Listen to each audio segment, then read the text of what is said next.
एक बार की बात है। एक गांव में एक बालक रहता था। उस बालक का नाम उत्तम था। उत्तम के पिता अपाहिज थे। उसकी माता गांव के बच्चों की प्राथमिक शिक्षिका थी। वे अपना घर भी संभालती एवं गांव के बच्चों को भी पढ़ाती। उत्तम अब बड़ा हो रहा था। वह इतना समझने लगा था कि घर का सारा बोझ उसकी माता पर ही है। वह अपनी माता के बोझ को बांटना चाहता था। वह अपनी माता के गृह कार्य में उनकी मदद करता था। अब वह बड़ा हो चुका था, इसलिए पास के गुरुकुल में पढ़ने जाया करता था। एक दिन उसकी कक्षा में उसके गुरुजी ने बच्चों को बताया कि अच्छे कर्मों का अच्छा फल मिलता है और बुरे कर्मों का बुरा फल मिलता है। उत्तम के दिमाग में यह बात बैठ गई। उसने अपनी माता से पूछा, माँ, क्या सच में अच्छे कर्मों का अच्छा फल और बुरे कर्मों का बुरा फल मिलता है? माँ ने उत्तर देते हुए कहा, हाँ बेटा। फिर उत्तम ने पूछा, माँ, तो हम लोग तो सदैव अच्छे कर्म करते हैं, हमें फल कब मिलेगा? कितना समय लगता है अच्छे कर्मों का फल मिलने में? माँ, माता अपने पुत्र के प्रश्नों को सुनकर हंसते हुए बोली, बेटा, ये तो मुझे नहीं ज्ञात है, तुम ही बताओ। तो उलझे हुए उत्तम ने कहा, मुझे भी नहीं पता माँ। अपने बेटे के उलझन को देखते हुए माता बोली, ये सब छोड़, देख, आज खेत से मकई लाई हूँ, चल तुझे पका कर खिलाती हूँ। माता उत्तम का हाथ पकड़कर उसे रसोई में ले गई। वहाँ मकई पकाने लगी। उत्तम भी वहीं बैठ गया, परंतु उसके दिमाग में वही प्रश्न घूम रहा था। अगले दिन उत्तम जल्दी गुरुकुल जाता है। वहाँ जाकर वो गुरुजी के आश्रम के बाहर उनकी प्रतीक्षा करता है। गुरुजी बाहर उत्तम को देखकर अपनी कुटिया से बाहर आते हैं।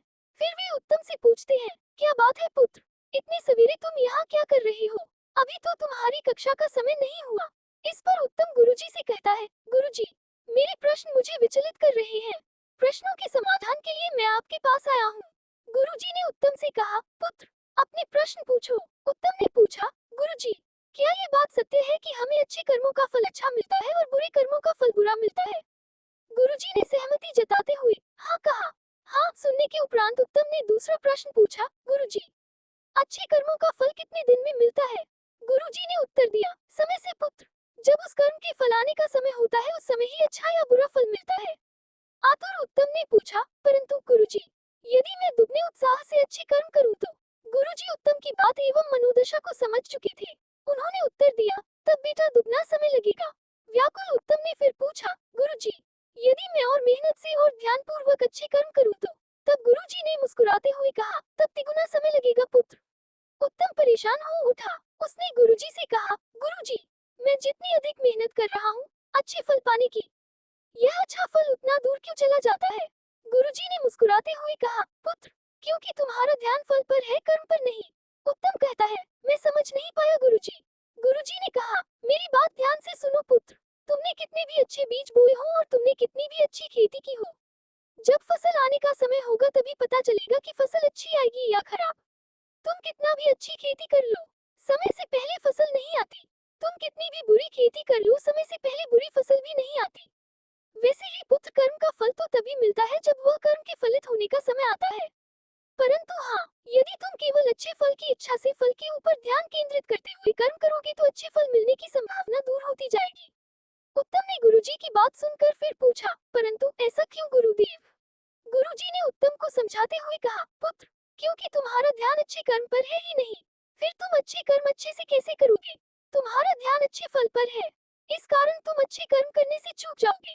उदाहरण के लिए मैं तुम्हें बताता हूँ, यदि तुम ये सोचकर पढ़ाई करने बैठोगे कि मैं अपनी कक्षा में प्रथम स्थान पर आऊंगा और सदैव यही सोचते रहोगे, अपने फल के बारे में चिंतन करते रहोगे, तब कक्षा में प्रथम कैसे आना है? उस मार्ग से तुम्हारा ध्यान भटक जाएगा। तुम स्वप्न बुनने लगोगे और कर्म अधूरे रह जाएंगे। इस प्रकार अच्छा फल तुमसे दूर चला जाएगा। प्रायः लोगों के साथ यही होता है। वे अच्छे फल के लिए अच्छा कर्म करना चाहते हैं, परंतु अच्छा कर्म अच्छे से नहीं करते। गुरुजी आगे कहते हैं, अच्छे फल के चिंतन से ज्यादा आवश्यक अच्छे कर्म का ज्ञान है।